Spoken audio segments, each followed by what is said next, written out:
What's going on, everybody? Hope you're all having a fantastic day today. Now, ladies and gentlemen, yes, there are a handful of things I want to discuss when it comes to Season 3, but I had to put this video out there because the Call of Duty community, seriously, they blow me away sometimes. Again, I am like all there when it comes to people being excited for content, something fresh to play in the game. It's good, good stuff, whatever.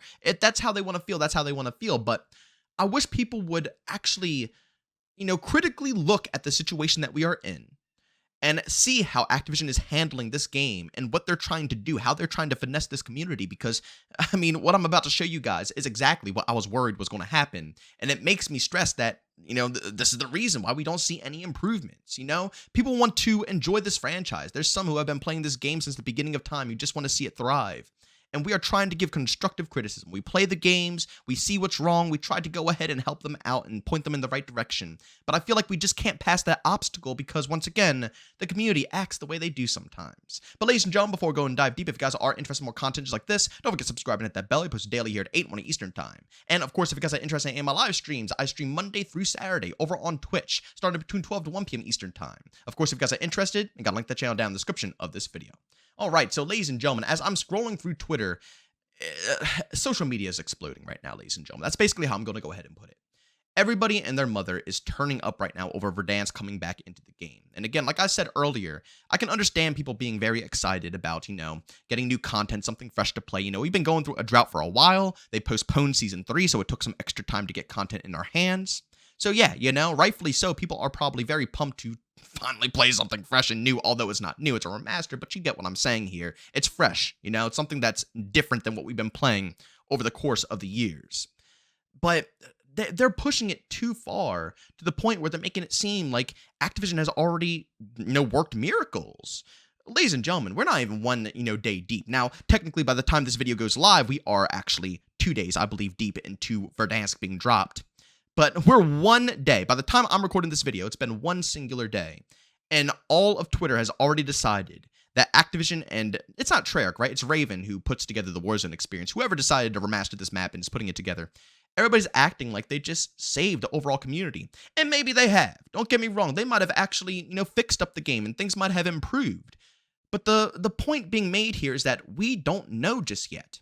For example, we see Charlie Intel over on Twitter saying, "Is Call of Duty back?" Now, again, I don't know necessarily how Charlie Intel feels towards this topic, but obviously it's a very clicky, title to put out on Twitter. And if you just go through the responses under this tweet, I highly encourage you guys to go ahead and do so. Hop on Twitter, go check out Charlie Intel, see the posts, and see with your own eyes. Yeah, there's some realistic people out there who see the bigger vision. There's haters who are just going to say the game is garbage and nothing will ever, improve this franchise. No matter what they do, it won't improve. There's realists in the comments who know the current state of Warzone and multiplayer. They know what it's, going to take to make it a better experience. And they know after 1 day, we can't critically think about any of this stuff. We need some time to let it simmer. It's brand new content. It has to simmer a bit. And then, of course, there is the crowd, which I see more than anything else, of individuals who are just going to town. Once again, like I said, Verdansk is back, baby. Call of Duty is back. Call of Duty is in the best spot ever. This game is absolutely outstanding now. Finally, this is the one right here. Finally, they are listening. And those are some very bold words. I just want to say that right now because, indeed, they have listened to some advice. But to upright say that they are completely listening, and instead of just saying, there's a long way to go. They have listened to a little bit of this stuff, but there's still a long way to go. They don't say that. They say they are listening to everything. They are turning everything around. They're doing a phenomenal job. Things are absolutely going crazy. That is a ego boost that I feel like shouldn't be put on Activision and the developers just quite yet. We have seen time and time again where they have lied to us about the anti-cheat. They have lied to us about the servers. They have lied to us about the banning system and the shadow ban system. Openly. Like, this is not a joke, ladies and gentlemen, I'm not trying to spread any falseness to you guys. You can go on Twitter and literally see them say two opposite things. They once claimed that their anti-cheat never falsely banned anybody. Their anti-cheat is perfection, and if you get banned, it's because you legitimately had something wrong. And then fast forward to current date, they're claiming, again, not admitting what they said in the past, but they're claiming that that's no longer the case. They're saying that their anti-cheat does have some flaws and some people do get falsely reported. And if that's the case, you just have to go ahead and fight it and you can get your account back. But they swore up and down that there was no flaws within the system. People have to understand that Activision is a company that won't admit anything until they are literally, backed up against the wall, back straight to the wall. Then they'll start to admit some things. But even when they do start to come out and admit certain things, they still cover it up and they don't, truthfully expose everything, like I just said, with the ban system. When they get pushed and pushed and pushed to the point where the anti-cheat truly is, there's nowhere else to hide, they can't claim these things. They come out, pretend nothing has ever happened, and say, yeah, some false bans come through. You see what I'm saying here? We're giving these guys a little too much props right now. We don't know how the anti-cheat is.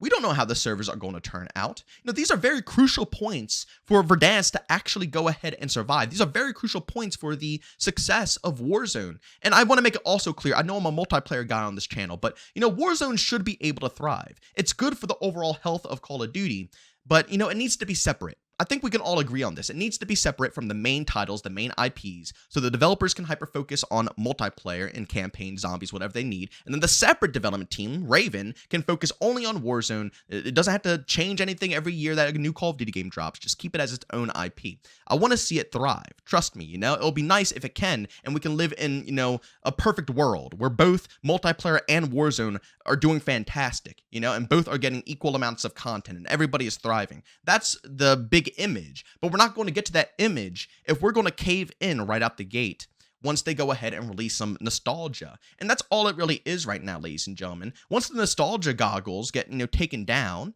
and people have been in here for a couple, maybe even a few weeks, everybody's perspective is going to change. And that is what I really want to see. Those are the true emotions that I want to witness, because I witness it every single year, every single COD game, even Modern Warfare 3, which is a perfect example. I sat there and praised that game all year long. I got bashed all year long for praising that game. I even watched so many other people, even creators, go ahead and bash on Sledgehammer Games and everything that's going on within the game and not acknowledging anything, not covering the patch notes, not giving anything about it. Just, Sledgehammer bad, Modern Warfare 3 bad. And here we are, fast forward, and now it's one of the best games we've had in the past 5 to 6 years.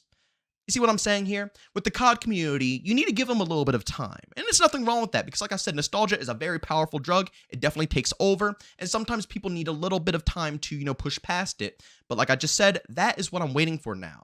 I want to see how the Call of Duty community is going to react to Warzone 2 to 3 weeks down the road. I would even go as far as a month down the road. Because realistically, and I went and played it personally, I'm not too much of a Warzone guy, but I did play it myself, only one match, so nothing too crazy. But it's nothing really different. It's the same map, with upgraded movement. They say they toned down the movement, but I don't really notice too much. It's the same game, ladies and gentlemen, on a different map. And that, I don't know how long that's going to last. I truly don't.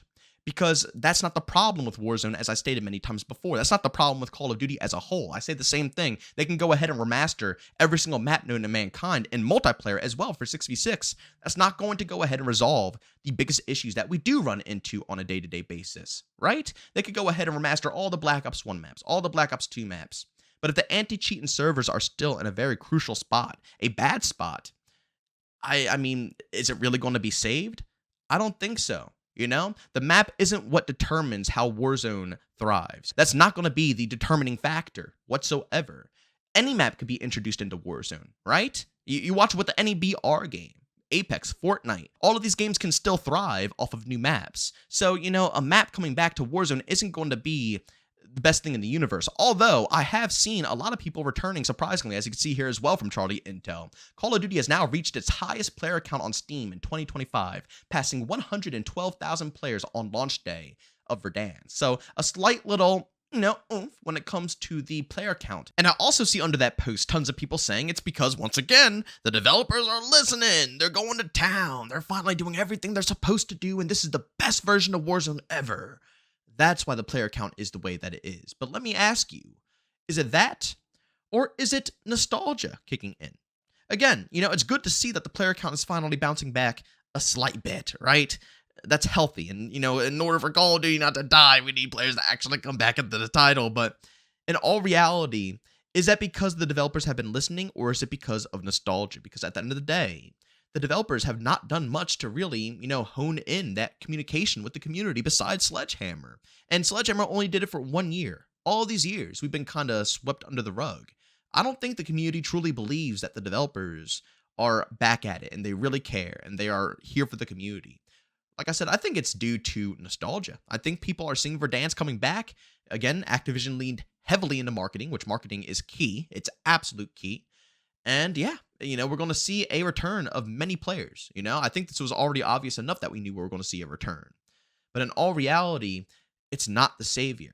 Once those players start rubber banding everywhere, getting, aimbotted every 5 seconds, the whole vibes are going to shift and the nostalgia glasses are going to be lifted up and they're going to see what Warzone actually is. And more people are going to notice that it's not the map that makes the game. It's, the core fundamentals. But hopefully, like I said, hopefully things are turning around. But I just wanted to make this video to kind of simmer down the community a bit. I understand being excited, trust me, but they don't deserve too much praise just yet. You can thank them for bringing back some good fundamentals of the game, but these fundamentals shouldn't have been begged for years to come, right? The second the community said that it's not right for Warzone, they should have probably listened and reverted a lot of the stuff, but they didn't. So I say give it a little bit of time. Watch how they work. Watch what they do. Again, I'm not too into Warzone, but honestly, that's just how it should be handled with any game out there because you never know, especially with how Activision's been treating us, where things are going to end. But ladies and gentlemen, as always, if you enjoyed today's video, leave a like. If you hate it, leave a dislike. Don't forget to subscribe and hit that bell. I post daily here to 8 morning Eastern time. And of course, if you guys are interested in my live streams, I stream Monday through Saturday over on Twitch, starting between 12 to 1 p.m. Eastern time. Of course, if you guys are interested, got to link the channel down in the description of this video. But as always, thanks for tuning in. I'll see you on the next one. Peace out.